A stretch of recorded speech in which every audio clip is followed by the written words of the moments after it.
오늘 함께 은혜 받을 말씀은 요한계시록 13장 16절로 18절입니다. 요한계시록 13장 16절로 18절 말씀을 제가 봉독합니다. 그가 모든 자 곧 작은 자나 큰 자나 부자나 가난한 자나 자유인이나 종들에게 그 오른손에나 이마에 표를 받게 하고 누구든지 이 표를 가진 자 외에는 매매를 못하게 하니 이 표는 곧 짐승의 이름이나 그 이름의 수라. 지혜가 여기 있으니 총명한 자는 그 짐승의 수를 세어보라. 그것은 사람의 수니 그의 수는 666이니라. 아멘. 저는 오늘 짐승의 표에 즉 666의 정체에 대해서 함께 말씀을 나누겠습니다. 요즘 코로나 백신과 관련하여 방역 패스 논란이 점점 뜨거워지고 있습니다. 백신을 맞지 않은 사람들은 식당 출입도 못하고요.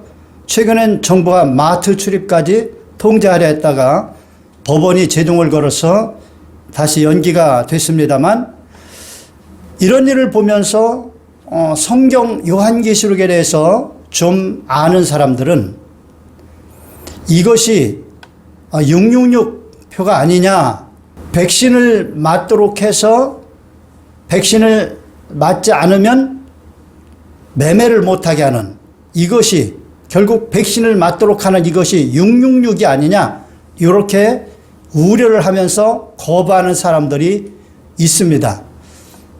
그런데 백신 이것은 666이 아닙니다. 성경을 정확히 보고 상징이 아닌 것들, 정확하게 묘사하고 있는 것들을 잘 살펴서 666이 뭔지를 정확히 우리가 이해하고 있어야 되겠습니다. 백신 방역 패스 이와 관련해서는 이게 666은 아니고 단지 성경에 예언된 이 놀라운 666의 사건, 이런 것들이 지금 세계에서 얼마든지 이루어질 수 있다 하는 것을 보여주고 있는 것입니다. 자, 그러면 이 성경에 나오는 짐승의 표 666은 도대체 무엇이고 어떻게 분별하고 이 짐승의 표를 받게 되면 어떻게 되는지, 이에 대해서 같이 말씀을 나누겠습니다. 자, 666 표를 우리가 이해하려면 먼저 이 짐승이 누구냐 하는 것부터 알아야 됩니다. 그 짐승에 대한 내용이 요한계시록 13장 1절부터 15절까지 나오는데, 여기에 보면 짐승이 둘이 나옵니다. 이 두 짐승은 전 세계를 장악해서 통치할 사탄에 의해서 권세를 받은 짐승입니다. 그런데 한 짐승은 전 세계를 정치적으로 통합할 존재이고, 또 한 짐승은 종교적으로 통합을 해서 이 정치적으로 통합한 이 막강한 짐승에게 협력하면서 같이 전 세계를 통치하는데 일조하는 짐승입니다. 그런데 이 두 짐승에게 사탄이, 성경엔 용으로 표현되는데 사탄이 권세를 주고 있다는 사실입니다. 그러므로 이들은 사탄의 권세를 받아서 사탄의 능력으로 전 세계를 장악하고 전 세계를 통치하는데, 이들이 하는 일이 뭐냐? 이들이 하는 일은 신성모독입니다. 그 13장 1절에 보면, 자, 첫 번째 짐승에 대해서 나오는데 바다에서 나오죠. 그 다음에 뿔이 10입니다. 머리가 7이에요. 그 뿔에는 10 왕관이 있고 그 머리에는 신성모독하는 이름들이 있더라. 그러니까 나라들을 장악해서 통치를 하는데 그 나라들에는 또 10뿔이 있죠. 그러니까 통치자가 있는 거예요. 그런데 그들 중에 대표로 그들을 장악하고 전체를 통치하는 자로 이 짐승이 나오는 것입니다. 그게 힘들겠죠. 그래서 바다에서 나오는 것으로 표현되고 있어요. 이 바다는 전 세계의 모든 나라를 지칭하기도 하면서 바다는 힘들고 어려운 것을 상징합니다. 그래서 어렵게 이 모든 권세자들을 복속시키고 전 세계를 장악하는 이 통치자가 바로 이 첫 번째 나오는 정치적인 통치자로 마지막에 나타날 적그리스도입니다. 사탄이 그에게 권세를 주어서 그가 하는 일이 뭡니까? 신성모독하는 일입니다. 신성모독. 자, 그래서 이 7년 대환란 중에 절반을 3년 반 동안, 그래서 여기 5절에면 42달 동안 하나님을 대적하고 하늘에 있는 천사들을 대적하고 그 다음에 이 땅에는 성도들을 핍박하고 굴복시키는 일을 합니다. 그래서 6절 7절에 이렇게 말씀하고 있죠. 자, 5절부터 읽어볼까요? 짐승이 과장되고 신성모독을 말하는 입을 받고 또 42달 동안 일할 권세를 받으니라. 42달 동안만 활약하는 겁니다. 그 후에는 이제 재림하시는 예수님께서 이 짐승을 잡아버리죠. 이제 요한계시록 19장에 나옵니다. 자, 6절에 보니까 짐승이 입을 벌려 하나님을 향하여 비방하되 그의 이름과 하나님의 이름과 그의 장막 곧 하늘에 사는 자들을 비방하더라. 자, 그러니까 하늘을 대적하고 그 다음에 또 이 땅에서 권세를 받아서 7절에 성도들과 싸워 이기게 되고 각 족속과 백성과 방언과 나라를 다스리는 권세를 받으니라. 그러니까 전 세계의 모든 성도들을 대적해서 싸워가지고 그들을 이긴다고 말씀하고 있습니다. 그래서 마지막 때 예수님이 오실 때 그리스도인들이 얼마나 믿음이 약해지는지를 보여주고 있습니다. 누가복음 18장 8절에도 예수님께서 그런 말씀을 하셨죠. 인자가 다시 올 때 세상에서 믿음을 보겠느냐. 그러니까 예수님이 재림하실 때가 되면 지금 이 적그리스도가 나타날 때가 예수님 재림하시기 바로 임박할 때죠. 몇 년 안 되면 재림합니다. 마지막 3년 반 지나면 이 적그리스도가 활동하다가 예수님이 오셔서 그를 결박해서 불못에다 던져 넣으니까 바로 예수님 오시기 직전이죠. 그러니까 이 짐승, 이 666표를 받게 하는 이 짐승이 나타났으면 예수님이 곧 오신다는 걸 알 수 있어요. 자, 그래서 성도들이 이제 거의 다 믿음이 죽었어요. 여러분 오늘날 보십시오. 성도들이 교회는 왔다 갔다 하는데 거의 믿음이 없습니다. 그러니까 예수님이 예언한 것은 틀림없이 이루어져요. 인자가 다시 올 때 세상에서 믿음을 보겠느냐. 믿음 있는 사람이 거의 없다는 거예요. 네, 볼 수가 없다는 거예요. 자, 그래서 여기 보니까 8절에 생명책에 기록된 사람 외에는 다 그 짐승에게 경배를 하는 거예요. 굴복하는 것이죠. 자, 그러면서 9절에 이런 말씀을 해요. 누구든지 귀가 있거든 들을지어다. 지금 이 예언의 말씀은 미리 준 거잖아요. 미리 준 것은 이 말씀을 통해서 귀가 있는 사람은 듣고 마음에 충격을 받고 깨달아서 믿음을 온전케 해서 이 적그리스도가 나타나면 이 적그리스도와 싸워서 이기라는 거예요. 근데 싸워서 적그리스도를 죽이고 이기는 방법은 없습니다. 그럼 어떻게 해야 되느냐? 10절에 보니까 사로잡힐 자는 사로잡혀갈 것이요 칼에 죽을 자는 마땅히 칼에 죽을 것이니 성도들의 인내와 믿음이 여기 있느니라. 성도들이 참고 믿어서 할 일이 뭐냐? 그렇게 돼서 되어지는 일이 뭐냐? 적그리스도를 죽이고 승리하는 것이 아니고 적그리스도에게 잡혀서 감옥에 갇히고 그래서 사로잡힐 자는 사로잡혀갈 것이요 그 다음에 칼에 죽을 자는 죽임을 당하는 겁니다. 그러니까 적그리스도에 잡혀서 감옥에 갇히고 죽임을 당하고 이런 시대가 된다는 거예요. 그러니까 이런 때에 믿음을 지키면서 감옥에 가고 죽임을 당하고 한다는 것은 정말 온전한 믿음이 아니면 부활의 어떤 믿음을 확실하게 갖고 있지 않으면 거의 하기 어려운 것입니다. 그래서 성도들과 싸워서 이 적그리스도와 이기게 될 것이다. 그렇게 말씀하고 있는 거예요. 그러면서 귀 있는 자는 들으라는 거예요. 이런 때가 오면은 정신 바짝 차리고 짐승에게 경배하지 말고 인내하면서 갇히면 갇히고 죽임 당하면 죽임 당하고 그렇게 믿음을 지키라는 거예요. 자, 그 내용이 이제 요한계시록 13장 1절부터 10절까지 세계를 통치할 그 짐승 적그리스도에 대해서 말씀하고 있고요. 자, 이 적그리스도를 영적으로 보호자하면서 정신적으로 보호자하면서 함께 도와서 하나님을 대적하는 일을 하는 또 한 짐승이 있어요. 그 짐승이 누굴까? 제 11절에 보니까 이렇게 말씀하고 있어요. 또 다른 짐승이 땅에서 올라오니, 땅에서 올라온다. 땅에서 올라오는 거 어렵지 않죠. 그러니까 이미 벌써 그 조직이 잘 되어 있고 모든 준비가 되어 있는 상태입니다. 그리고 그가 지도자로서 추대받는 것이 그렇게 어렵지 않게 쉽게 될 것을 말하는 거예요. 그래서 땅에서 올라오니 이 짐승의 특징은 어린 양 같이 두 뿔이 있고 용처럼 말을 하더라. 예수님이 닮은 척 하는 거예요. 그러니까 종교 지도자고 특별히 예수를 믿는다고 하면서 예수 이름을 파는 지도자이라는 걸 알 수가 있어요. 그래서 어린 양 같이 예수님처럼 그렇게 두 뿔이 있고 두 뿔이 있대요. 두 뿔이 있다는 것은 두 부분을 통치하는 것을 말합니다. 두 부분의 왕노릇하는 거예요. 그러면 어떤 부분일까? 하나는 종교적인 부분, 하나는 세상적인 부분. 자, 그러면 이런 존재가 누구일까? 여러분이 조금만 생각하면 쉽게 찾을 수 있는 존재가 있죠? 그게 누구냐면 교황입니다. 제가 뭐 단정하기는 어려워요. 100% 단정은 못하지만 이 말씀에 비추어서 추론해 볼 때 거의 교황인 것이 맞아요.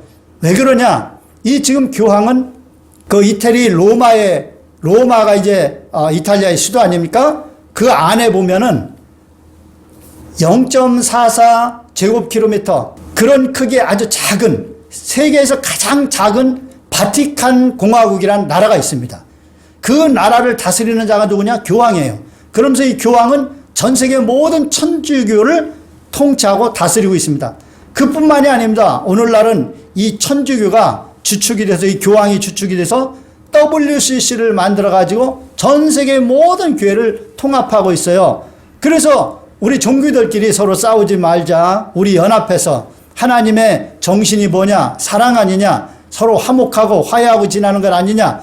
그래서 우리 서로 대적하지 말고 연합하자. 그러면서 밑도 끝도 없이 전체를 다 연합하는 이 작업을 하고 있는데 이게 지금 잘 먹혀 들어가고 있습니다. 그래서 우리나라의 경우도 보면 이 WC에 가입한 대형 교회들이 많이 있고 위대한 지도자들이 많이 있습니다. 여러분이 정말 깜짝 놀랄 일이 지금 우리나라 안에서도 벌어지고 있어요. 우리나라의 WC에 가입된 그 교회들, 그 목사님들을 한번 여러분이 인터넷을 통해서 조사해 보시길 바랍니다. 그러면 여러분이 아마 놀랄 거예요. 내가 이렇게 존경하는 이런 목사님들이 이런 데 가담하고 있구나. 자, 그런데 그들 말을 가만히 들으면 참 그럴듯하고 좋은 것 같습니다. 그런데 여러분 속으면 안 돼요. 하나님 말씀 어느 부분도 어긋나는 그런 내용이 있으면 안 됩니다. 여러분 우리가 믿음 생활하는 데 있어서 가장 중요한 것이 뭡니까? 믿어서 예수 믿고 죄사함 받고 하나님의 자녀가 돼서 구원받아서 말씀에 순종하여 말씀에 온전히 순종하여 이 땅에서 승리하고 천국 가는 것 아닙니까? 근데 이 WCC는요 다른 종교도 포용하면서 우리만 구원이 있느냐? 저기도 구원이 있다. 하나님께서 모든 종교에 구원의 길을 다르게 또 열어주셨다. 이걸 이제 종교다원주의라고 그래요. 종교마다 구원의 길이 있다는 것이죠. 이런 식으로 지금 주장하면서 연합을 해 나가고 있는 것입니다. 이것은 성경하고 완벽하게 위배되는 것이고 가장 무서운 이론입니다. 왜냐하면 천하인간에 구원받을 만한 다른 이름을 주신 적이 없다고 그랬어요. 그러니까 예수님만 우리의 구원자가 되는 것이지 다른 어떤 방법으로는 안 되는 거예요. 자, 그런데 이 천주교가 주동이 돼서 교황이 주동이 돼가지고 이 WCC를 통해서 전 세계의 종교를 통합해서 이 교황이 전 세계의 종교의 지도자가 되고 그뿐만 아니라 한 나라로서 지금 국가적으로도 어떤 대통령 이상의 막강한 힘을 발휘하고 있습니다. 그래서 이 교황이 세계의 어떤 나라에 가면 대통령과 같이 대담을 하고 대통령급 대우를 받는 거예요. 자, 그래서 여기 어린 양같이 두 뿔이 있고 용처럼 말하더라. 이것은 마지막 때에 나올 교황으로 봅니다. 자, 그런데 이미 이 체제는 거의 다 구축되어 있기 때문에 땅에서 올라온 어린 양같이 두 뿔이 있고 용처럼 말하는 그 짐승으로 그렇게 묘사되고 있는 거예요. 그러면 이 존재가 뭔 일을 하느냐 하면 먼저 나온 짐승의 모든 권세를 그 앞에 행하고, 그러니까 똑같이 사탄으로부터 권세를 받기 때문에 먼저 나온 짐승과 똑같이 그 권세를 행한다는 거예요. 그러면서도 땅과 땅에 사는 자들을 처음 짐승에게 경배하게 하니 곧 죽게 되었다. 상처가 나은 자니라. 자, 먼저 나온 짐승 적그리스도에게 경배하도록 이렇게 하는 거예요. 예, 그러면서 그가 사탄으로부터 권세를 받아가지고 큰 이적을 많이 행하는데 불이 떨어지기도 합니다. 여러분 욥기에 보면은 사탄이 하늘로부터 불을 내리죠. 그런데 이제 사탄이 내리는 걸 모르기 때문에 하나님의 불이 내렸다. 그 종들이 와서 그렇게 보고나니 그 사탄이 불을 내린 것입니다. 그 정확하게 보면은 분명히 알 수 있어요. 이렇게 막 불을 내고 이러니까 사람들이 완전히 그에게 미혹될 수밖에 없죠. 그런데 그가 먼저 나온 짐승 그 적그리스도에게 다 경배하고 그를 섬기게 하는 거예요. 특별히 또 우상을 만들어요. 우상을 만들어서 우상에게 또 생기를 줍니다. 생기를 줘요. 그랬더니 이 우상이 말을 해요. 신기한 일이 벌어지죠. 우상을 만들어놨는데 우상에게 생기를 줘요. 그러니까 이 우상이 말까지 하는 거예요. 이 사탄의 능력이 역사한 것이죠. 자, 그러니까 사람들이 미혹되지 않을 수가 있겠어요. 많은 사람들이 미혹이 됩니다. 그래서 거기에 경배를 하게 되는 것이죠. 자, 경배를 하게 하고 경배하지 않으면 다 죽여요. 막강한 권세를 가지고 있죠. 자, 그러면서 또 한 가지 하는 일이 뭐냐면 모든 사람들로 하여금 이 짐승의 표 666을 받게 해서 이걸 안 받으면 매매를 못하게 해요. 여러분 매매 못한다는 것이 요즘 사회에서 굉장히 어려운 일입니다. 그 표가 없으면은요 아무것도 살 수가 없는 거예요. 먹을 것도 살 수가 없고 입을 것도 살 수가 없고 어디 돌아다닐 때 교통도 이용할 수가 없고 몸이 아프면 병원 가서 치료받는데 그 치료도 받을 수가 없고 이 모든 것이 다 매매 아닙니까? 돈을 주고 사는 것이죠. 이걸 못하게 해요. 그러니까 뭐 거의 현대사회에서 사는 것이 어렵습니다. 만약에 여러분이 자녀를 낳고 자녀들을 교육시키며 이렇게 이제 자녀들이 아프면 약도 먹이고 병원에도 이제 가서 치료받고 또 여러 가지 재료를 사다가 음식을 만들어 먹이고 해야 되는데 이런 걸 아무것도 못한다 해보세요. 여러분 자녀들이 아마 난리가 날 겁니다. 그래서 이런 시대에서 살아남으려면 저 깊은 산골 아무도 없는 산골에 가서 혼자 농사지면서 자급자족하면서 사는 길 외에는 없어요. 근데 그것도 허락이 될런지 모르겠어요. 자, 그러니까 우리가 이제 여기서 정리해 볼 수가 있습니다. 이 666표는 지금 이렇게 나오는 이게 666표가 아닙니다. 지금 나오는 이런 것들은 이런 666표의 기술이 이미 다 확보되어 있고 전 세계적으로 이런 것을 할 수 있는 것이 가능하다는 걸 보여주고 있는 거예요. 그럼 진짜 666표는 뭐냐? 먼저 적그리스도 세계를 통합한 정치 지도자가 한 명이 나와야 돼요. 그가 이제 세계를 통합하고 나서 이 666표를 이제 받게 하는데 그의 이름이 아마 있을 거예요. 그 이름의 수라고 그랬어요. 자, 이름을 보면은 알파벳으로 되어 있죠. 근데 알파벳마다 그 수로 되어 있습니다. 그래서 뭐 A는 얼마, B는 얼마, C는 얼마 이런 식으로 되어 있고 저 히브리어에도 또 헬라어에도 알파벳마다 그 수가 있는데 그 적그리스도의 그 이름을 이제 그 숫자로 다 표기하고 그것을 더해버리니까 666이 되더라는 거예요. 근데 신기하게도 비스트라는 것을 숫자로 바꾸면은요 666이 돼요. 놀랍죠? 여기 짐승의 수라고 그랬잖아요. 이 짐승 비스트 BAST 요것을 이 숫자로 바꾸면은요 666이 됩니다. 놀라운 일 아닙니까? 자, 그래서 이 적그리스도가 나와서 이 666표를 받게 하는데 어디에 받게요? 이마에나 또 오른손이나 이마에 받게 하면 이게 진짜 666표예요. 그러니까 지금 뭐 백신을 맞게 하는 거 이거는 주사로 피 속에다 넣는 거 아닙니까? 이건 666이 아닙니다. 성경에서 이렇게 분명하게 확인할 수 있도록 분별할 수 있도록 오른손에나 이마에다가 666표를 맞게 한다는 거예요. 그러니까 이 666표를 짐승의 표를 받지 않으면 이 세상에서 사는 것이 너무너무 어렵고 고통스러운 그 시대가 오는 거예요. 그래서 믿음이 없는 사람들은 뭐 물론이고 믿음이 보통 세지 않으면 다 여기에 굴복하게 되는 거예요. 그래서 성도들과 싸워서 이겼다는 말씀이 있는 것입니다. 자, 그러면 이 666표를 받게 되면 어떻게 되느냐? 성도들이 666표를 받게 되면 어떻게 되느냐? 요한계시록 14장을 봐야 돼요. 자, 9절부터 보면은 누구든지 짐승과 그의 우상에게 경배하고 이마에나 손에 표를 받으면 그도 하나님의 진노의 포도주를 마시리니 그 진노의 잔에 섞인 것이 없이 부은 포도주라 거룩한 천사들 앞과 어린 양 앞에서 불과 유황으로 고난을 받으리니 그 고난의 연기가 세세토록 올라가리로다. 짐승과 그의 우상에게 경배하고 그의 이름표를 받는 자는 누구든지 밤낮 쉼을 얻지 못하리라 하더라. 그러니까 쉽게 말하면 불못에 떨어져서 이 고난을 받는다는 거예요. 자, 그래서 이제 12절에 말씀하고 있습니다. 성도들의 인내가 여기 있나니 그들은 하나님의 계명과 예수에 대한 믿음을 지키는 자니라. 그러니까 이런 말씀을 계명 아닙니까? 이걸 지켜야 되는 것이지 이 적그리스도에게 굴복해서 그 우상에게 적그리스도의 우상에게 경배하고 666표를 받게 되면은 지옥에 떨어진다는 것입니다. 불못에 떨어진다는 거예요. 이렇게 성경은 정확하게 예언을 해주고 있습니다. 이 예언을 왜 했겠습니까?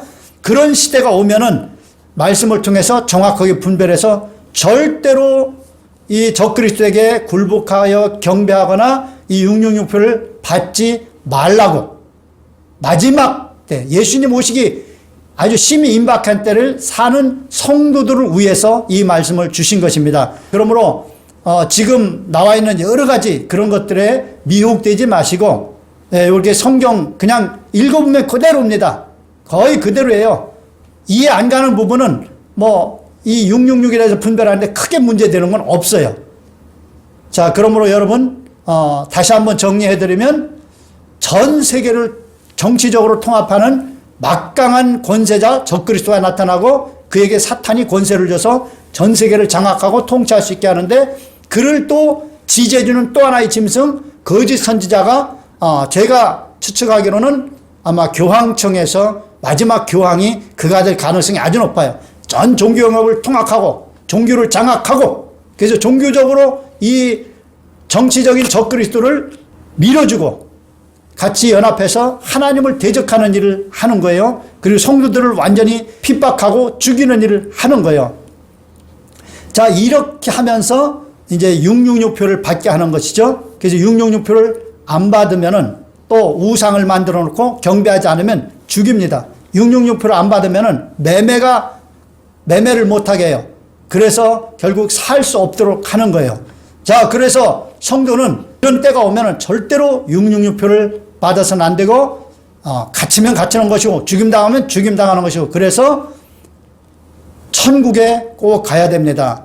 여러분, 귀 있는 자는 들으라고 말씀하고 있지 않습니까? 그러면 이 말씀을 꼭 가슴에 새기고 잘 분별해서 마지막 때에 신앙생활 잘하다가 지옥에 떨어지는 일 없이 잘 싸워서 천국에 넉넉히 들어가는 여러분 되시기를 예수님의 이름으로 축원합니다.